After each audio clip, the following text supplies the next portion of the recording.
নমস্কার। যুক্তি তর্ক সঙ্গে অর্কই আপনাদের স্বাগত। আপনাদের সঙ্গে আমি অর্কপ্রভ সরকার। দেখুন, 15 বছরে তৃণমূল জমানায় কেলেঙ্কারির তো কোনো শেষ নেই। সাদা চোখে দেখলে বোঝা যায় যে 1 লক্ষ কোটি টাকার বেশি দুর্নীতি হয়েছে।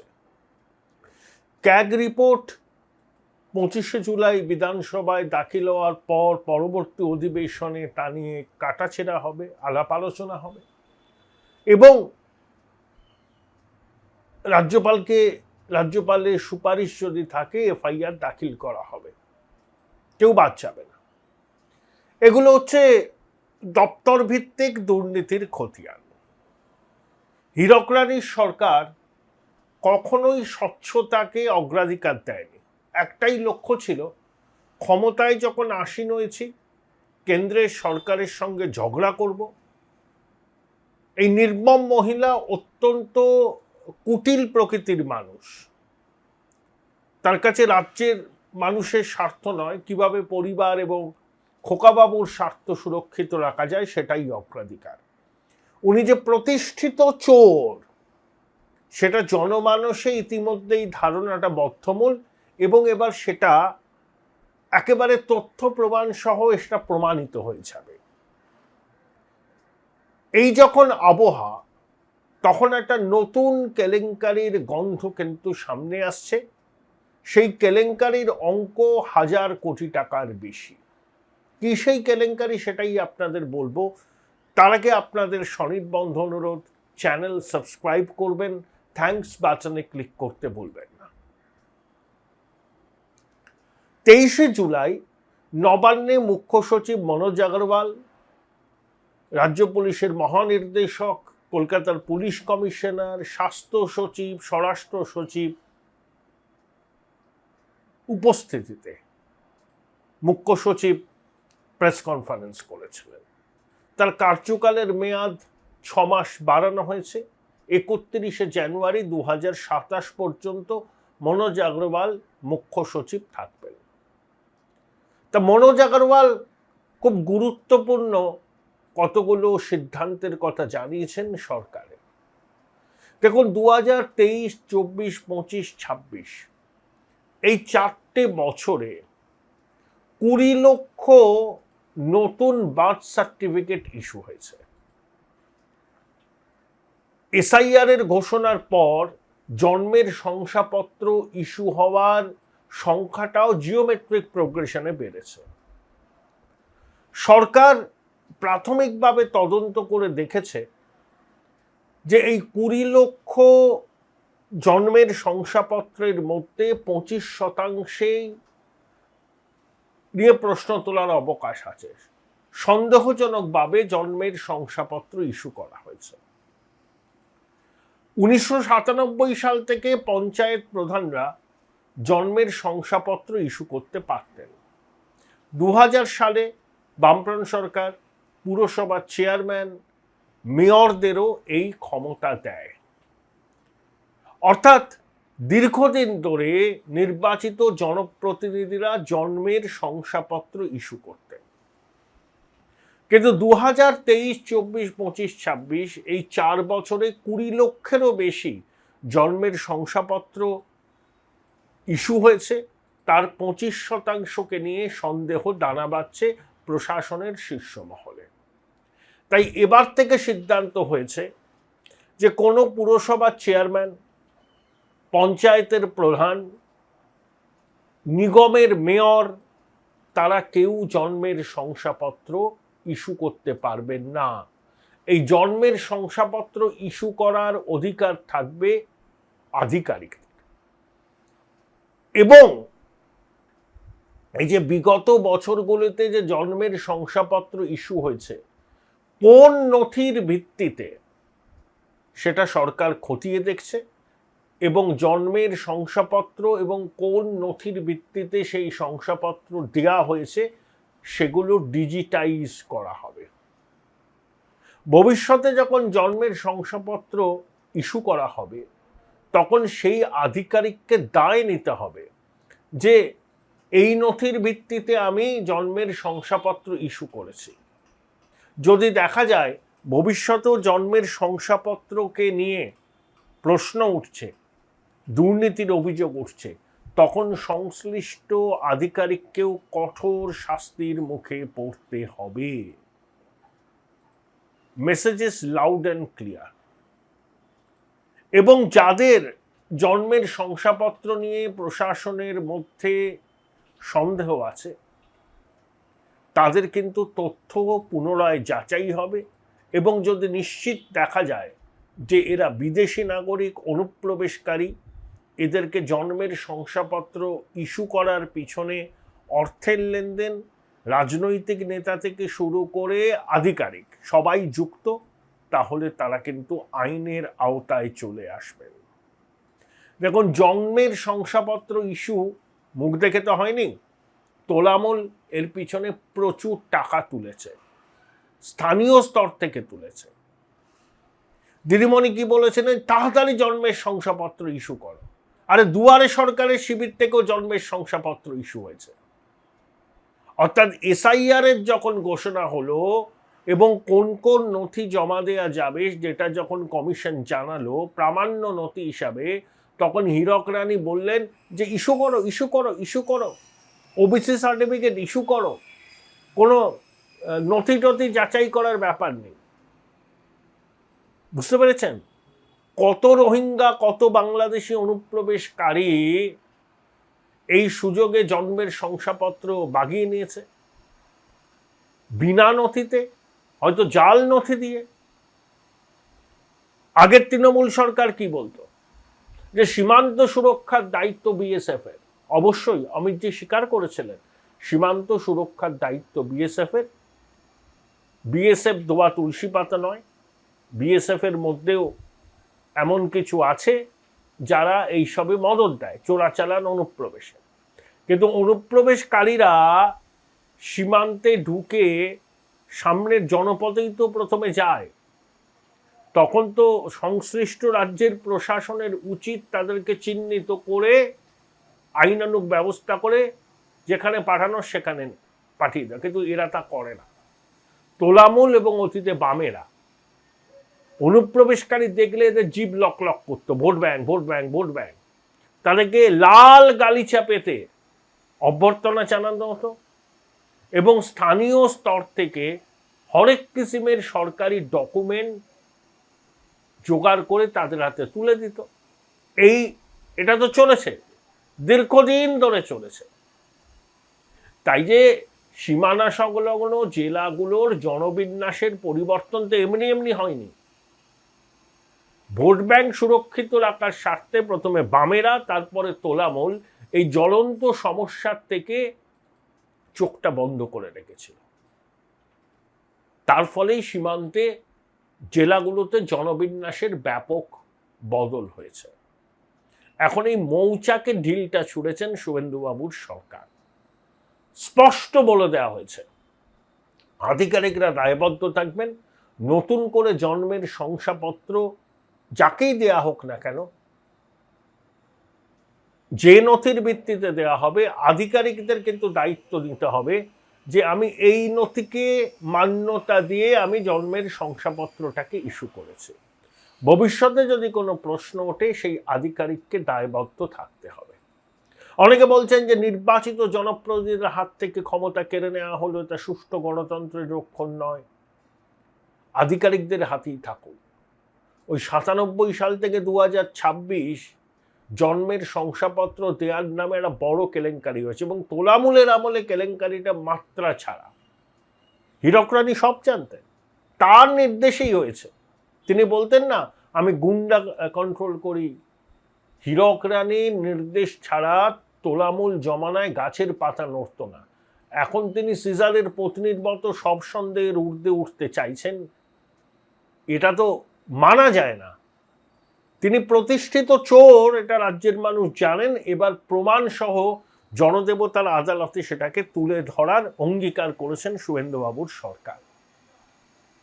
1000 কোটি টাকার উপরে স্ক্যাম এটা। একেবারে নিচের তলা থেকে কালীঘাট ক্যামাক স্ট্রিটে মাল পৌঁছে দেওয়া হয়েছে। হাসবেন দিদি, ওনার নামে এফআইআর হবে। উনি তো নাটের গুরুমা, ওনার প্রশ্রয় এবং আশ্রয়ে এই দুর্নীতির বটগাছ শাখা প্রশাখা মিলেছে। ঋত তৃণমূলেও কিন্তু বড় বড় চোরেরা আছে। এখন এমন ভাব করছে ভাজা মাছটি উল্টে খেতে জানে না, সবগুলোই কিন্তু এই চূড়ান্ত কি বলবো চৌর্যবৃত্তি সাম্রাজ্যের এক একজন অংশীদার। এখন যতই ঋত শিবিরে নাম লিখিয়ে বাল্মীকি হওয়ার চেষ্টা করুন না কেন, সবাই বাল্মীকি হতে পারে না। আপনারা এক একজন দস্যু রত্নাকর। তো সামনের দিনে এটা কিন্তু বড় একটা কেলেঙ্কারি হিসেবে আত্মপ্রকাশ করবে। আমি তো বললাম ন্যূনতম 1000 কোটি টাকা, আরো বেশি টাকার অঙ্কে এই দুর্নীতি। আশা করি নতুন সরকার কাউকে ছাড়বে না, সে কালীঘাটের ডাকাত রানী হোক আর ক্যামাক স্ট্রিটের দস্যু সর্দার হোক, বকরা সবাই পেয়েছে। অতএব কাউকে ছাড়া নেই, কাউকে ছাড়া নেই। একটা ক্লিনজিং অপারেশন ভীষণভাবে দরকার। এই তোলামূলের মাতব্বরদের এক্সপোজ করাটা ভীষণভাবে দরকার জনমানুষে। ইতিমধ্যেই মানুষের মধ্যে ক্ষোভের সঞ্চার হচ্ছে যে অনেক প্রতিষ্ঠিত তোলামূলের চোর ডাকাত এখন একটা শেল্টার খুঁজতে গিয়ে ঋত শিবিরে ভিড়েছে। তাদের বিরুদ্ধে কেন ব্যবস্থা নেওয়া হচ্ছে না, পাবলিক ডোমেনে এ নিয়ে বিস্তর আলোচনা চলছে। বামেরা ইতিমধ্যেই বক্রোক্তি করতে শুরু করেছেন। শুধু বামেরা বলবো কেন, সাধারণ মানুষেরও তো এটা দাবি যে প্রতিষ্ঠিত চোর ডাকাতরা ঋতব্রত শিবিরে নাম লিখিয়ে যদি তাদের কৃতকর্মের দায় ঝেড়ে পেলেন, সেটা কিন্তু মোটেই শুভ সংকেত হবে না। এই চোর ডাকাতগুলোর বিরুদ্ধেই কিন্তু বিজেপি লড়াই করেছিল। আমরা যারা সমাজ মাধ্যমে ইউটিউবে নিয়মিত তোলামূল সরকারের ভ্রষ্টাচারের বিরুদ্ধে সরব হয়েছিলাম, আমরাও কিন্তু দেখতে চাই যে প্রতিষ্ঠিত চোর ডাকাতদের বিরুদ্ধে আইন অনুযায়ী ব্যবস্থা নেওয়া হচ্ছে। ঋত শিবিরে বিলে গেলাম 7 খুন মাপ, এটা হলে পরে কিন্তু খুব ভুল বার্তা যাবে। দেখুন, জনগণ বিপুল প্রত্যাশা নিয়ে এই সরকারকে এনেছে। এই সরকারের উপর চাপ আছে, মানুষের প্রত্যাশার চাপ।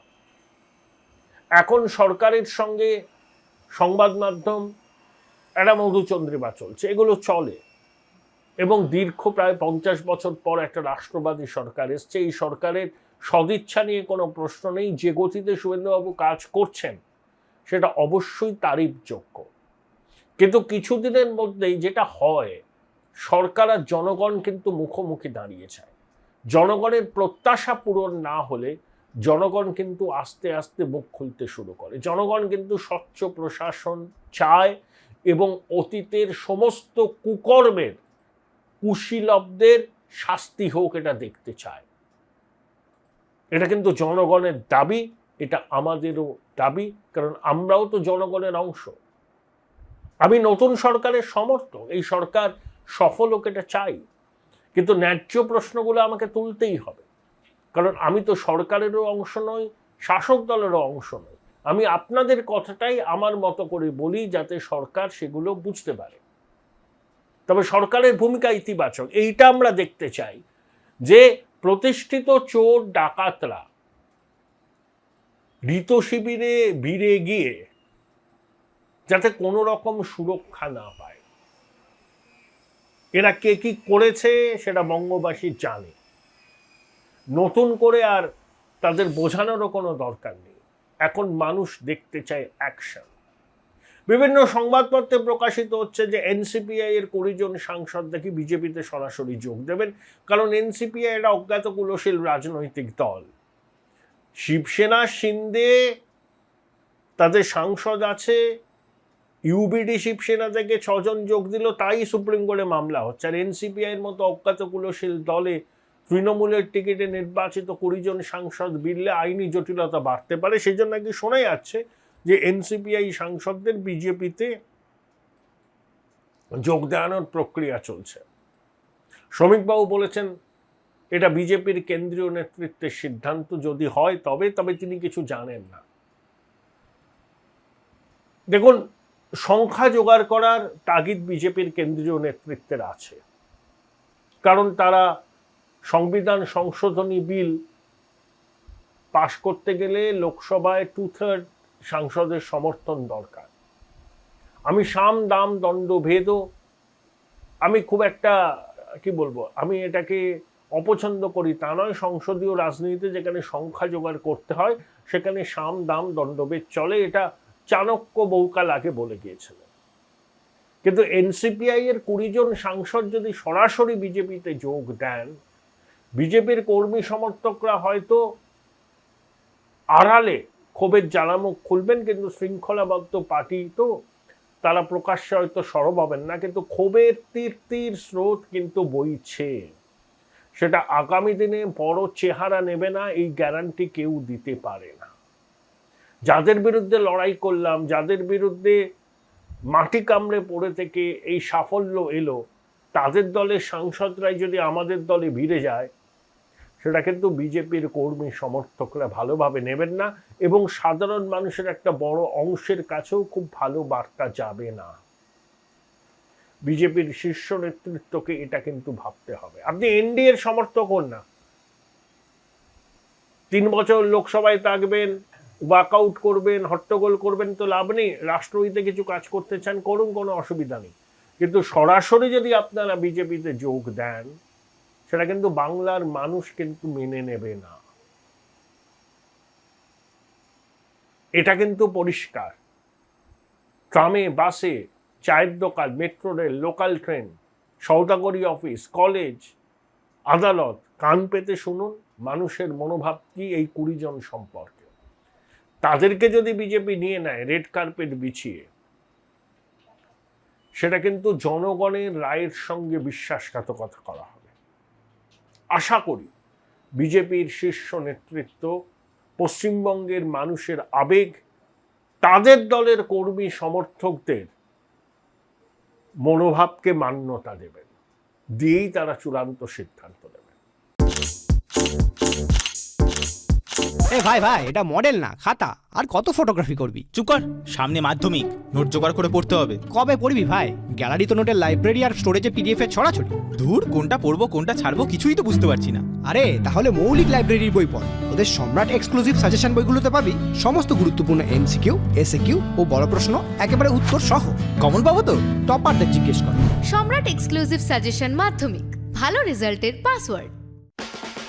উচ্চ মাধ্যমিকের পর উজ্জ্বল ভবিষ্যৎ গড়তে NCHMCT পর্যটন দপ্তর, ভারত সরকারের hospitality and hotel management, Paschimbanga সরকারের মাকাউটের BBA BCA, fashion design, aviation tourism, culinary arts পড়ো SBI HM কলেজে। স্টুডেন্ট ক্রেডিট কার্ড ও ব্যাংক লোন পাবে SBI HM এ পড়লে। কোর্সের শেষে SBI HM দেশ ও বিদেশে চাকরির ব্যবস্থা করে থাকে।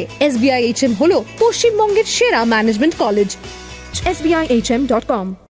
বোলপুর শহরের কোলাহল থেকে মাত্র 20 মিনিট দূরেই রয়েছে সুন্দর রিসর্ট, যেখানে পেয়ে যাবে স্পেশিয়াস আর এস্থেটিক্যালি ডিজাইন রুম। তোমরা যারা গ্রুপে যাও তাদের জন্য আছে কমফোর্টেবল গ্রুপ স্টে অপশন, আর কাপলদের জন্য রয়েছে লাক্সারিয়াস সুইট রুম, তার উপর আবার ফ্ল্যাট 10% অফ। এখানে প্রকৃতির মাঝে তোমরা পেয়ে যাবে একটা সুন্দর সুইমিং পুল, ছোটদের জন্য প্লে এরিয়া আর একটা এস্থেটিক সেলফি কর্নার। প্রপার্টিটা পুরোটাই পেট ফ্রেন্ডলি, আর এখানে আছে অনেক কিউট ছোট ছোট র্যাবিটস।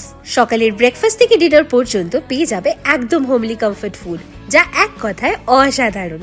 বেঙ্গলি কুইজাইনের সাথে সাথে পেয়ে যাবে চাইনিজ আর নর্থ ইন্ডিয়ান অপশনও। বিকেলে বনফায়ারের আলো, বন্ধুদের সাথে আড্ডা আর খোলা আকাশের নিচে গ্রাম বাংলার হাওয়া, পুরোটাই এক অপরূপ অনুভব। তাহলে বলো তোমরা কবে প্ল্যান করছো এই পিসফুল এসকেপটা? And don't forget to follow miss cupcake for more such travel updates.